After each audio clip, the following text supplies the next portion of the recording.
Let's talk Diablo 4's open beta. It seems to have taken the world by storm. I got a chance to play it over this weekend, and I like it. I'm a big-time Diablo guy. I've played a lot of Diablo in my life, and I think Diablo 4 has some good bones to it. I think that's a game that's going to evolve and expand over time and get better with each iteration. Yet for some reason, Blizzard still feels this nonsensical reason to force us to play online. Yes, I understand there's a slew of social features like world bosses and collaboration with other players, but I feel like Diablo is best served solo or in a LAN setting. I cannot tell you the number of disconnects that I experienced over the short few days I had with this game, trying to play with my wife, how aggravating it was to be in the middle of a boss fight, only to have the disconnect screen appear while she's still trying to fight the boss. I could hear her screaming in the other room, and I'm trying frantically to get back online. You also see a lot of performance issues with the online aspect as well. And yes, I know this is a beta. However, there are definitely some issues when loading in other players in the world. And when you're loading in a lot of those assets, it seems to struggle quite a bit. And unfortunately, it also seemed to have some performance issues in my own little instance dungeon, which I'm not really entirely sure why. You'll see that coming up in a moment. That's why there will be a jump cut, and I will flag it. You'll see it, but I will flag it when it comes up here in a moment. I played through all the classes, and the one that intrigues me the most remains the Necromancer, because it's just such a different class. A lot of these fantasy-type games typically have your traditional barbarian or wizard or roguelike character, and you see that all the way back to the original Gauntlet, right? Where we would notice these kind of characters. But the Necromancer is such a weird character. It's a guy who fights for good but seemingly controls evil. Thanks to the advances in allowing you to play as a guy or a girl in 2023, apparently, all the classes are not locked by gender, so I'm able to play as a male or a female for any character that I want. And as you guys know, I love to play as a female character. My nod to Samus Aran, the greatest and coolest bounty hunter of all time. So that's pretty awesome. You're going to see some of those performance hiccups here in just a moment, and we'll jump cut into some new gameplay. So here's what I struggle with in Diablo. It's that the balance of the game seems a little rough. I get it. It's a beta. And I also understand why there is that online component to it as well, because it would make sense that they're constantly polling data to see what works, what doesn't work, and what could they improve. How fast are characters beating particular dungeons? What are the hot spots in the game? What needs to be nerfed? What needs to be buffed? What builds work? That sort of thing. You've seen this in all the competitive space of games for a very long time, but Diablo is not a competitive game. Well, at least it wasn't until the introduction of PvP, or their variant of it, where you could flag yourself to fight other players. It still remains to be seen how much of an element this will hold in Diablo 4.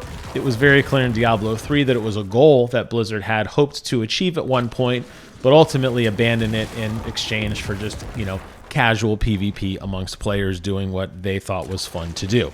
So the problem I have is I feel like the balance is going to be driven a lot by what does not happen with PvP.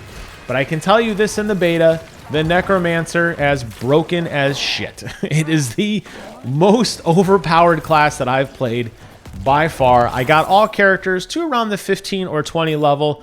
I specifically came to the Dead Man's Dredge over and over again due to its large amount of elites and massive amounts of density of mobs to attack, which was phenomenal, which allowed me to kind of baseline my gameplay. And boy, was I beating this insanely fast with the Necromancer as opposed to anyone else. Surprisingly, the Druid was the second fastest, I think because the bear form had so many swipe attacks, really seemed to kind of carve up and destroy enemies. But you see, the Necromancer has the Corpse Explosion, which is the coolest ability probably in any game ever made ever, where you take the corpses of your enemies and you detonate them as bombs, and they literally blow up and hurt other enemies.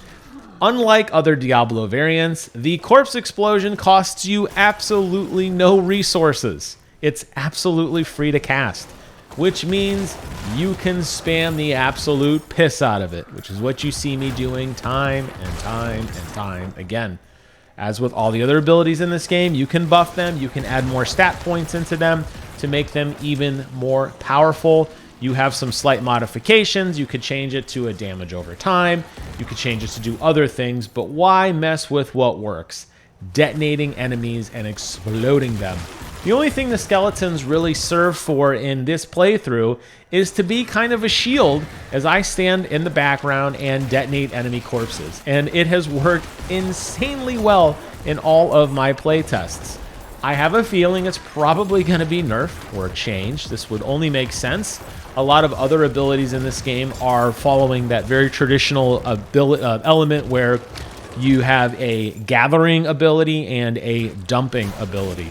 Those are my terms, of course, not technical terms, but you generate doing something and then you expend doing something else. Typically, those other attacks are more powerful, but for some reason, good old corpse explosion slipped under the cracks and it remains a great, great ability.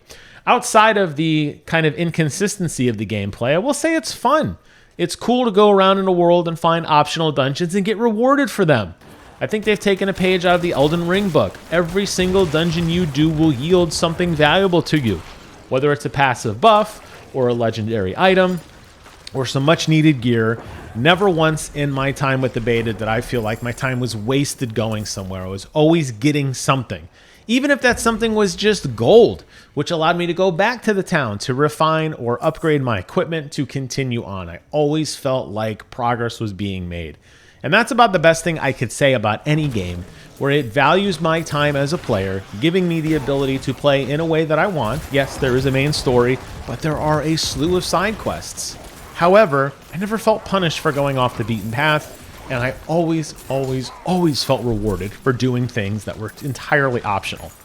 Playing with other people is an absolute blast, the ability to teleport quickly into other players' games, and to continue with them. However, there is a slight limitation to that system because this world is very instanced, and you'll find towns that are overrun with monsters requiring you to come in and to save the day. Or whether it's a 10-part quest line that you're joining on the 3rd or 4th quest, the game doesn't seem to like that. Yes, you'll get experience. Yes, you'll get item drops, but you will not continue on the progression of other players unless you are in the exact same place. Well, good luck having that happen while you're playing with a lot of other people. So if you're a player like me who's going to do a lot of drop in and drop out co-op, prepare to be doing the same thing over and over and over again.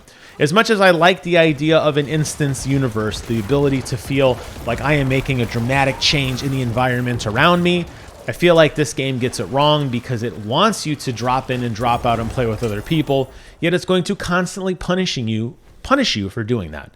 And that is a criticism that unfortunately does not seem like it's going to be fixed. And as you can see, my frame rate is beginning to stutter once again, which means it's time to wrap up this video. Just wanted to give some quick thoughts on Diablo 4. I will definitely have a lot more to say about this game when it goes live later this year. It's a day one purchase for me. It's a day one purchase for my wife. Expect a lot of guides and videos and discussion as I play through and find different mechanics that you can try and emulate, some side quests that I find interesting, and some discussion on the overall play design because it is really good. They took an existing formula and they continued to make it better. I'm going to stick playing with the Necromancer, I believe, just because it's a lot of fun and there's nothing like it. Of course, I'll probably play with the other characters as well, but when you can be the embrace of death itself, why would you not want to be so? Hope you found this video interesting and maybe a little bit fun. Thank you guys so much for watching. Take care of yourselves, and until next time, I will see you guys on the other side.